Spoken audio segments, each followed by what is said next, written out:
the bombers of the German Luftwaffe flew against the British Isles in 1940 to launch the Battle of Britain,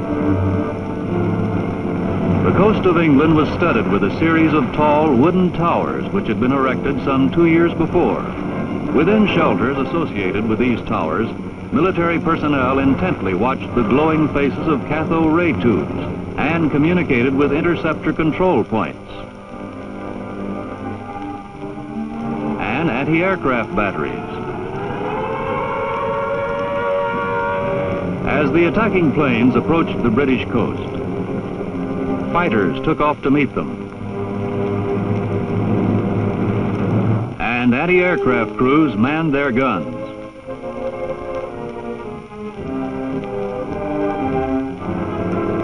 The German squadrons found the British forces alert and ready, and in the following months of the Battle of Britain, the Luftwaffe was decisively beaten back.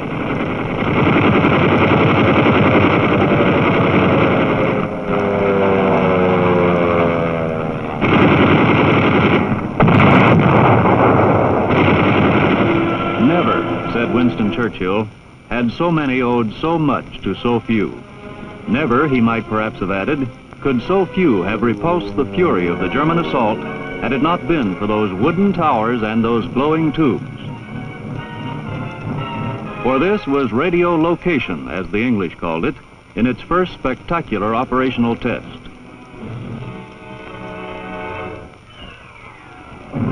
Radio location, which robbed the attackers of the great military advantage of surprise and allowed efficient centralized control of the defensive forces, contributing mightily to the British victory.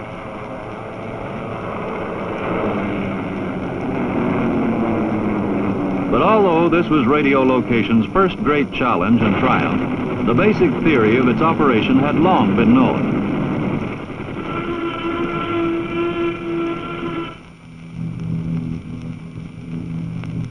During the 1930s, scientists in the United States, France, and Germany, as well as Britain, had independently developed workable systems. In this country, much of the early research and development was done at the Army's Fort Monmouth Signal Corps laboratories, and during this period, many important achievements were recorded by a small group of dedicated men.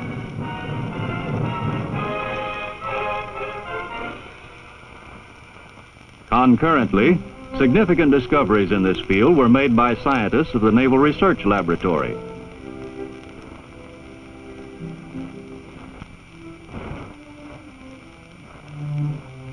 In 1938, the SCR-268 was initially tested by the Coast Artillery. Desired at first as an aid in the aiming of searchlights, it was soon applied to the directing of anti-aircraft guns as well. In 1939, the longer-ranged SCR-270 and 271 were developed by Fort Monmouth for the Army Air Corps as early warning sets. The United States called these systems radar, for radio detection and ranging, a term that is now universally accepted. Our early sets utilized the longer waves of the radar spectrum, requiring large, cumbersome antennas for even short-range operations. In 1940, British scientists came to America with the newly developed magnetron tube, which could produce high-power pulses of short-wave energy, permitting antennas of more manageable size and a higher degree of accuracy. At the Massachusetts Institute of Technology, the U.S. set up a radar research unit to supplement the Army and Navy laboratories. Britain and America pooled their radar efforts, and with that collaboration began the history of modern radar. Radar works because radio energy transmitted outward from an antenna will be reflected or echoed back by obstacles encountered in its path. By means of a directional antenna array, the radiated energy can be focused into a narrow beam or lobe, making it possible to determine the direction or azimuth of any target seen by the radar. If the energy is radiated in separate pulses, the time it takes a pulse to reach the target and its echo to return indicates target distance or range. Search, target acquisition, and surveillance radars scan the sky or surface in various patterns to keep broad areas under observation. Tracking radar is designed to keep one target continuously centered in its beam.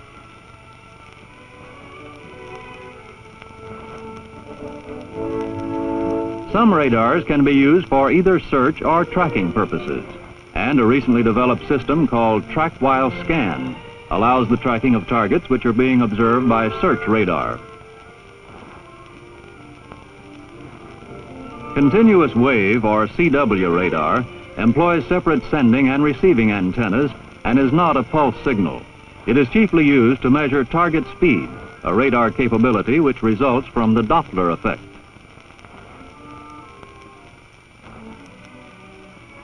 Because of this Doppler effect, the reflection from a target moving toward the antenna will be of shorter wavelength or higher frequency than the transmitted signal. The return from a target moving away from the antenna will be of greater wavelength or lower frequency than the transmitted signal. By comparing the transmitted and return frequencies, the speed of the target can be computed and moving targets discriminated from stationary ones. This shows the Doppler shift principle applied to CW radar. Pulse radar can also take advantage of the Doppler effect to observe moving targets and measure their speed. This moving truck will reflect a signal pulse of a different frequency than the transmitted pulse. Some pulse Doppler radars measure the frequency shift occurring within the echo alone, without reference to the transmitted signal. In this instance, reflections from terrain obstacles, the moving truck, and the faster moving wheels will all be of different frequencies, depicted here by the thickness of the waves. By measuring these differences in frequency, the radar can detect the moving target, gauge its speed, and even in some cases, recognize its nature because of the characteristic way it changes the return frequencies. Frequency modulated, or FM radar, varies the frequency of a continuously transmitted signal in a fixed pattern. Target distance can be computed by relating this pattern to the amount of modulation appearing in the reflected echo. Radar indicators display target information in various ways. The A-scan indicator displays the single dimension of range, resulting from the time difference between the pulse indication, or main bang, on the left and the target reflection pip on the right. This range line becomes a circle in the J-scope with target distance measured along the circumference. The B-scope displays two-dimensional information. Here, azimuth is indicated to left and right of the center line, and range increases vertically from the baseline. The PPI scan, or plan position indicator, plots range as distance from the center of the circle and azimuth as degrees of the circle. There are other scans for other purposes, and to obtain three-dimensional information, indicators are often used in combination. The basic components of a typical radar set are a synchronizer timer, transmitter, antenna system, receiver, indicator, and power supply. The timer, or synchronizer, which is the heart of the radar set, synchronizes the system in the dimension of time, so critical to radar measurements. The transmitter supplies the radio frequency signal to the antenna, and in pulse radar, the spillover from this signal appears as the main pulse on the indicator. The antenna system radiates the signal, picks up the target reflection, and delivers it to the receiver. The receiver amplifies the weak reflection many millions of times and relays it in proper form to the indicator. The power supply services each component. There are additional electronic circuits and servo systems for controlling antenna movement.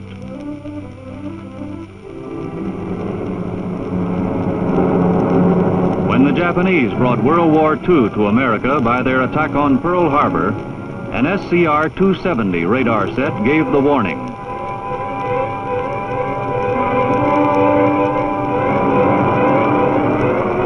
A warning, however, that went tragically unheeded by military forces not yet accustomed to undeclared war.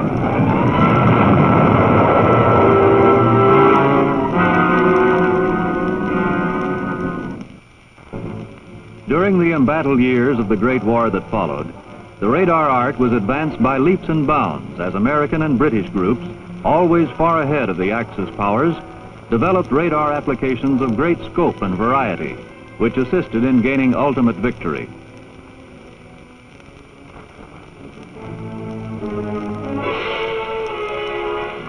At first, radar was largely used for air warning systems and anti-aircraft fire direction.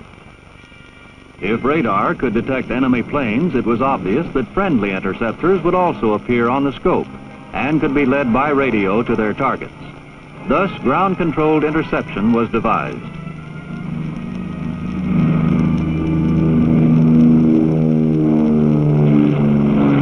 The development of IFF equipment for identification friend or foe allowed radar operators to challenge their targets electronically and from the reply on the radar scope to differentiate between friend and enemy.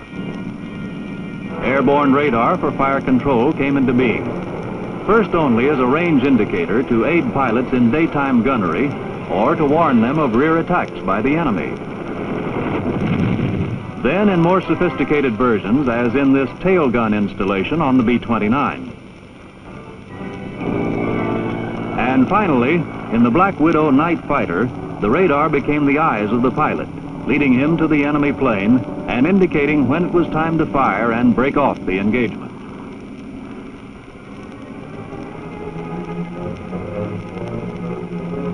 One of the most versatile and accurate of World War II radars was the Signal Corps' SCR-584.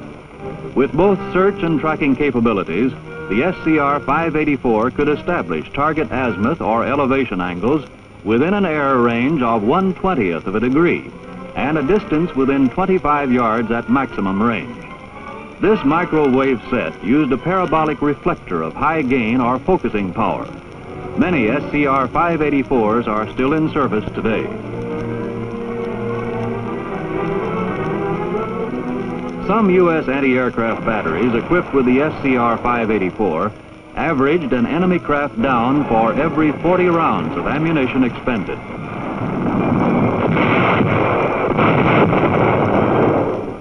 The SCR-584 was also used for longer-range search missions. Fighter bombers in tactical sorties over Europe after the invasion were tracked in poor weather by SCR-584s and radio-guided to their targets.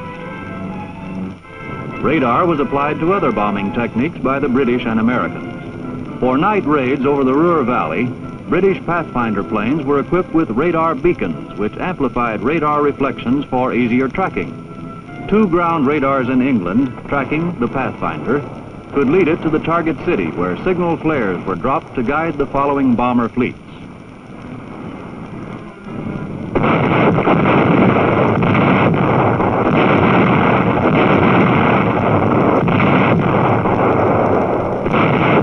In the American Shore-End system, the radar was carried aloft and the plane's position determined by the aid of radar beacons on the ground.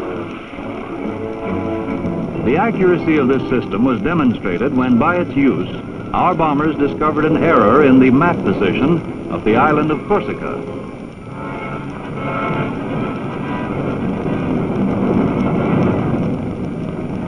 With America's so-called Mickey radar, the ground echoes were utilized to map the terrain below as a basis for pilotage and blind bombing through clouds or overcast. Of the 400,000 tons of bombs dropped by the 8th Air Force after 1943, more than 1/2 were radar aimed. A sector view shows the radar picture of the ground passing beneath the plane during a bombing mission.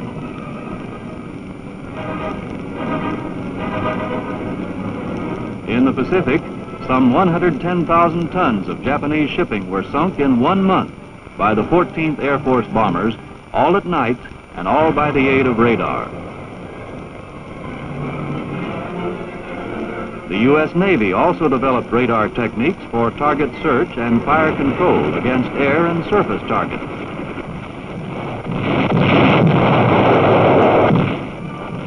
cases, enemy vessels were sunk without being sighted, except as targets on the ship's radar.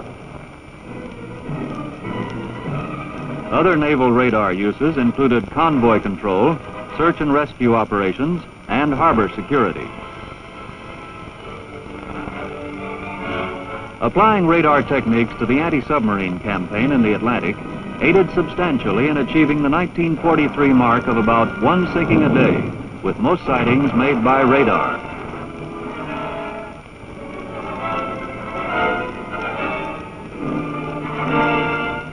Other radar applications under early development during World War II included aerial navigational aids, weather mapping, radar altimeters, and air traffic control.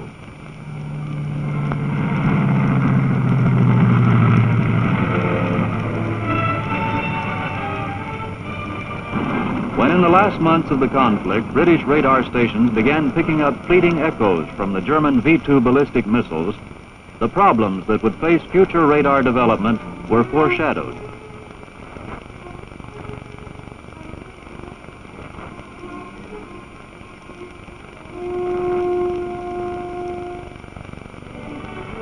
Following World War II, radar developmental work continued in government and private laboratories, improving, refining, and expanding on the many pioneering achievements of the war years.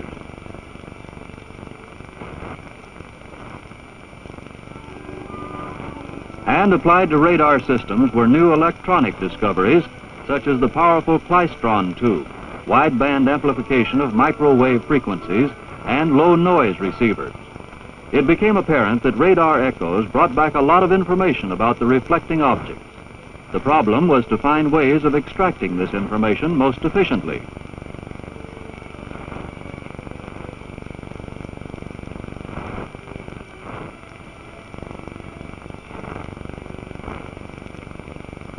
As military weapons became more and more complicated and entered into areas of great speed and precision, radar played an increasingly important role because of its ability to gather data at the rate of accuracy required. And to assimilate and react to this data, electronic computers and automatic servo systems began to displace the human factor in operation and control.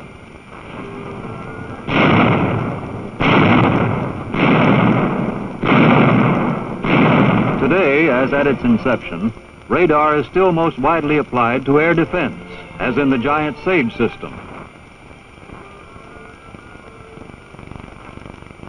This system is designed to provide at a central command post a continuous depiction of airspace traffic over the U.S. and Canada. The basis of most of the information fed into the SAGE system is radar observation. Stretching some 3,000 miles across the top of the continent from the Aleutians to Iceland are the dew line or distant early warning radars. Erected with great difficulty in the bleak and remote Arctic, these long-range search and acquisition radars scan the polar regions on the lookout for hostile planes or air-breathing missiles coming in over the roof of the world. The antennas turn within plastic radomes whose surface is kept free of ice and snow by interior heat lamps.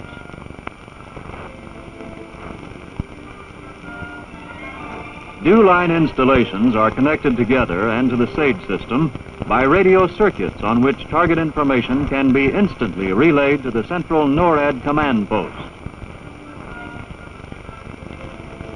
Flanking the dew line in Alaska and Greenland are new high-power radars with immense 300-foot-high toroid section reflectors. Part of the BMUs are ballistic missile early warning system. These radars can pick up their targets at a range of 3,000 miles.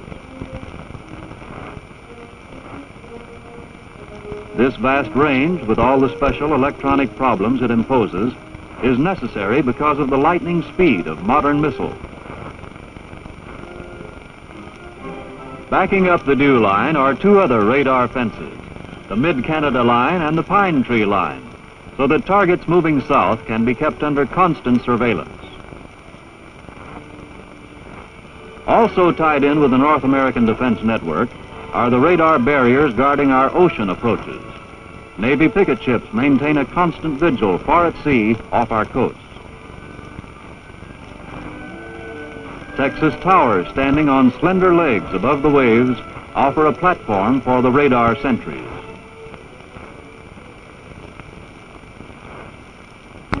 Radar is borne aloft by Navy and Air Force planes, and their searching beams scan the skies to great distances over the ocean.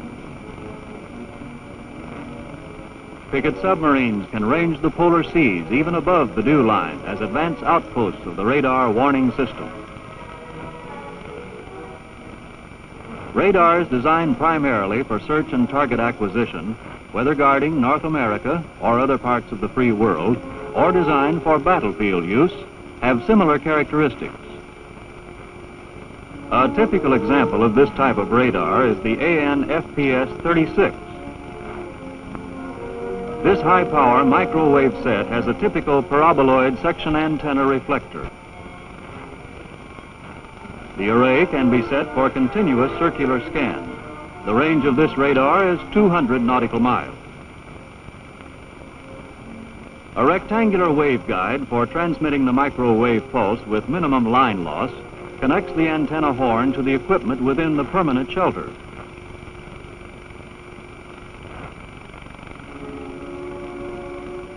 The set is designed for fixed installation. The indicators include an A-scan presentation for target range determination, and a PPI scope for azimuth and rain. A moving target indicator, when switched on, can electronically remove unwanted stationary echoes from the scope, and the presentation can be altered to show a narrowed range of search for nearby targets.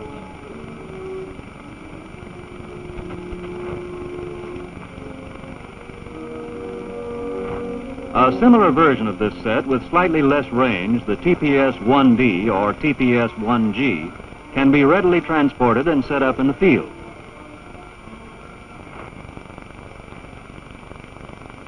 Height-finding radar is much like search radar, except that it scans vertically instead of horizontally.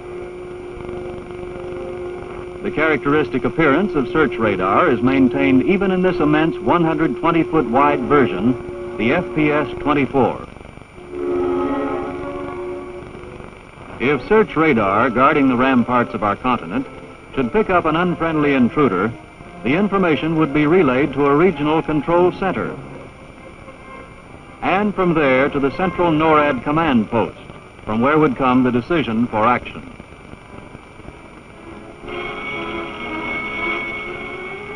One of the family of weapons involved in air defense is the manned interceptor.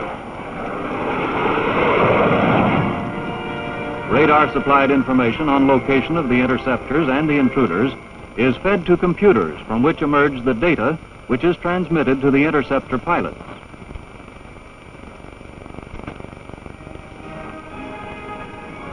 In the most advanced system, the plane is actually flown automatically by command signals supplied by the computer. As the range closes, the plane's radar takes over, leading the pilot to intercept and automatically triggering the air-to-air missile. In many cases, a third-stage radar directs the missile to its target.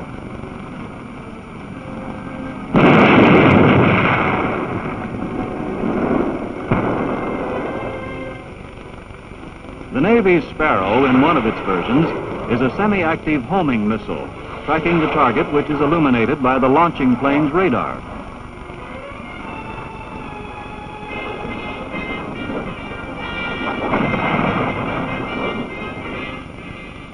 Airborne radars are often versatile units for fire control and navigation.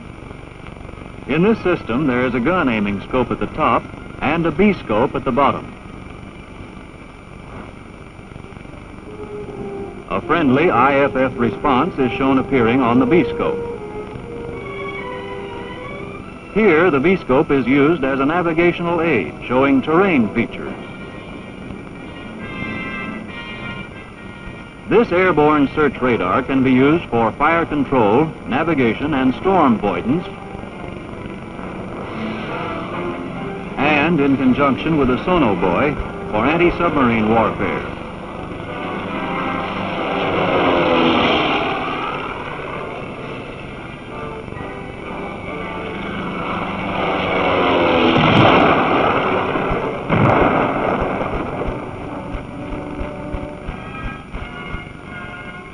various strategic points in the U.S., Missile Master radar and control centers are being set up in conjunction with the SAGE system to coordinate the operations of the Nike batteries in the surrounding area. Missile Master sites have powerful radars for target surveillance and height finding. Here, targets acquired independently or passed on from SAGE units are allocated to one of the missile batteries for destruction. Air traffic in the area is monitored on numerous indicators, which selectively display the information picked up by the radar.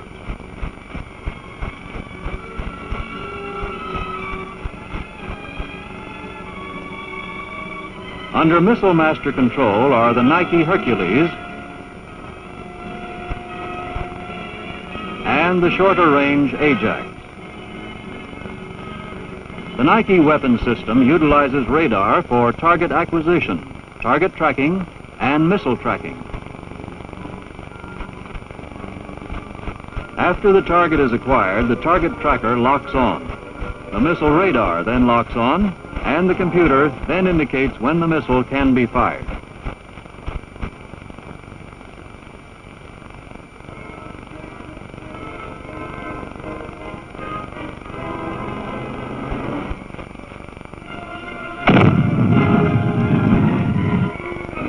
In the control center, the positions of target and missile are indicated on the scopes and traced by recording pins as the computer feeds command guidance instructions to the missile by coded radar pulses.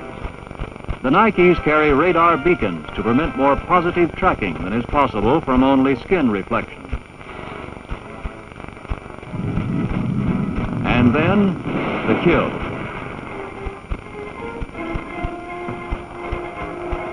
Special capabilities against low-flying targets are built into the Army-developed Hawk missile system. The Hawk's radar is specially tailored to its mission. The Hawk system includes a pulse acquisition radar for normal target search, a CW acquisition radar with its special ability to separate moving and stationary targets by the Doppler effect, and a CW illuminator or tracking radar, which can hold on targets even at treetop level. The Hawk, which can be fired from fixed or mobile launchers, has a semi-active homing system, which causes it to dive down on low-flying planes, directed by the reflections bounced off the target by the CW illuminator radar. Operational details of anti-missile missiles are largely classified. But this view of the large radome at this Nike Zeus test site indicates that radar will certainly contribute importantly to this essential program.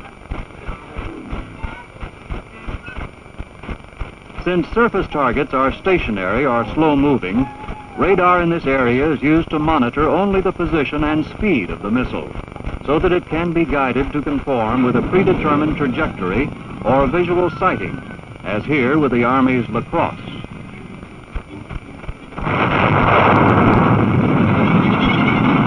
In the guidance system of this Intercontinental Range Atlas, tracking radar monitors the early flight path as a basis for trajectory corrections, which are transmitted to the missile from a ground computer.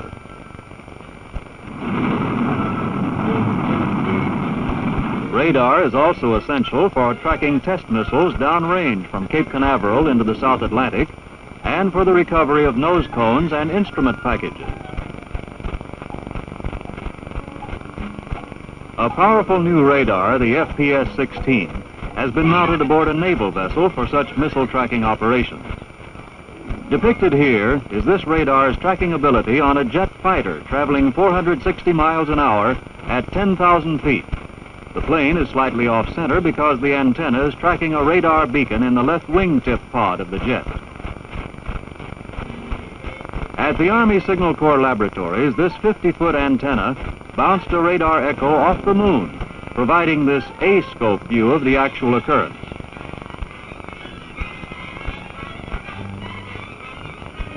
A new 60-foot antenna with automatic tracking capabilities is being developed for the tracking of weather satellites. This huge 84-foot diameter antenna, developed for MIT's Lincoln Laboratories, supported by the Armed Forces, is capable of skin-tracking Earth satellites and has probably established a record by bouncing an echo off the planet Venus, a round trip of some 56 million miles. A recent Navy radar development called Project Madre uses relatively long waves to get ranges up to 2,600 miles by bouncing the waves off the ionosphere, both on the way out to the target and on the way back. This system can be very important in picking up hostile missiles at point of launch.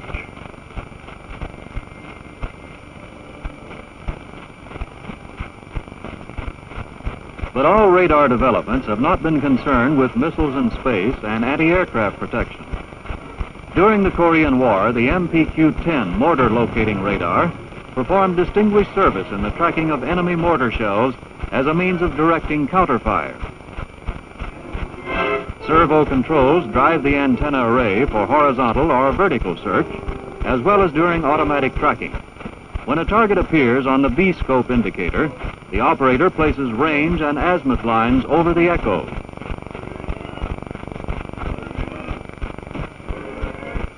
The J-scope then monitors an area 1,000 yards on each side of the echo position. When the second round appears, it is centered in the J-scope, and the unit switched to automatic tracking.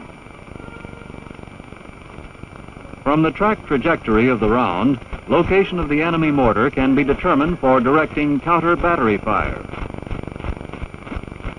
A later mortar locating radar, the MPQ-4, can accomplish the same result by observing only one enemy mortar round. This set alternately radiates upper and lower beams, and the mortar trajectory is computed from the 2 points at which it intercepts the beam. The MPQ-4 can track enemy artillery as well as mortar rounds, and can locate the impact point of friendly shells for fire registration. In the area of battlefield surveillance and mapping, radar techniques are providing some important advances. Manned aircraft with side-looking radar antennas fly over the battle zone, taking electronic pictures of the enemy positions to be photographically reproduced or transmitted by radio back to ground commanders. Unmanned drones, propeller or jet-driven, can be remotely guided on similar missions. The drones, which can be radar tracked for guidance and recovery, also carry forward-looking radar for obstacle avoidance. Amazingly high-resolution pictures can be obtained of the ground layout by these airborne surveillance radars. If desired, only moving targets are shown, and development is underway on methods for providing three-dimensional pictures to give contour effects to the radar views. A ground-based surveillance radar, the TPS-25, takes advantage of the Doppler shift between echoes reflected from stationary and moving targets to detect enemy personnel and vehicles. Using a scope and an audible indicator, trained operators monitor only the Doppler shift frequency, which indicates the presence of a moving target and its speed. With practice, the characteristic Doppler patterns of many targets can be identified. A man can be picked up at 5,000 yards, a vehicle at 20,000 yards. A similar unit, the TPS-33, also has an audible and visual indicator. Antenna position gives target direction. Range information is obtained by an electronic gating system, which can be adjusted to monitor echoes returned from selected distances. This system has further been adapted for this lightweight, portable, silent sentry radar. This unit can pick up a walking man at 1,000 yards. The Army is experimenting with a handheld unit, the PPS-6, for use by infantry patrols and frontline troops. A snap-on A-scan display can be used with this model to supplement the audible signal. Another new concept in radar is the development of a tactical long-range surveillance radar with mobility. This system combines an improved version of the AN-FPS-33 radar with a unique folding butterfly antenna. The butterfly antenna can be erected by 5 men in 15 minutes. Radar has brought planes in for landings during low visibility conditions for many years, using the ground-controlled approach system.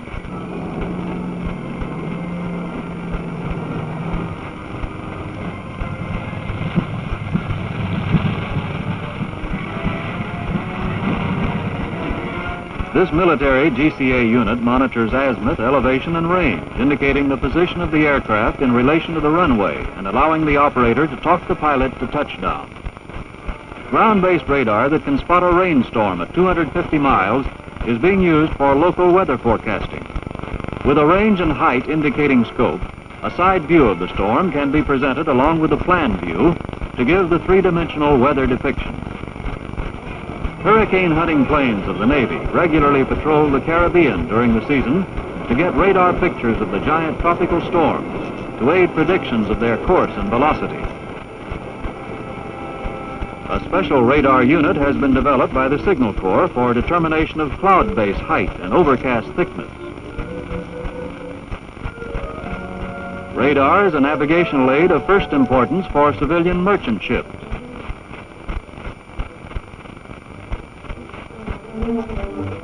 Radar is carried to indicate the position of nearby vessels, to map the coastline or harbor, and to pick up buoys, which are now being equipped with radar beacons. A newly developed ship radar shows other vessels in the area with telltale wakes behind them to better indicate their speed and direction. Radar units are used by small boats and pleasure cruisers as navigational aids. The antenna is located on the center line of the boat, and the search area is displayed on a small PPI scope in the cabin. Doppler radar mounted beneath the airplane has solved the old problem of accurately determining the aircraft's ground speed and drift angle. Radar beams angled from below the plane measure the forward and sidewise speed of the plane along the ground. The measurement is so accurate that the pilot has a constant indication of his latitude and longitude, or his course can be traced automatically on a chart. In other systems, the Doppler measurements are used to show the aircraft position on a map grid projected on the windshield.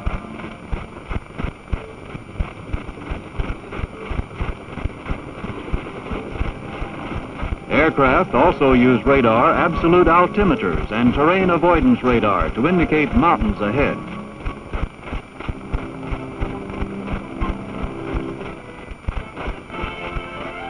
All this then and more is radar and its applications, an electronic beam extending man's ability to observe and record, searching vast sweeps of distance to bring back millions of items of data per second to help man to see, to control, and to tame the environment of hurtling speed his science has created.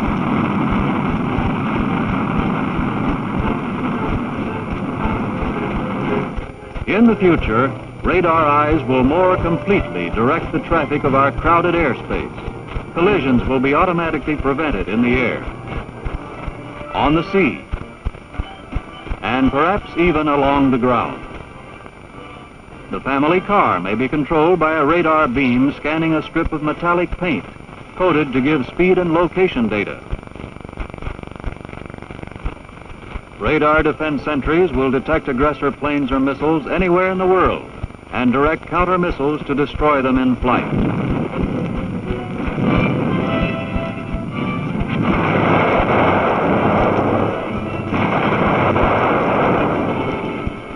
Our military commanders may observe enemy positions depicted in 3 dimensions on huge screens and direct defensive fire by guided weapons.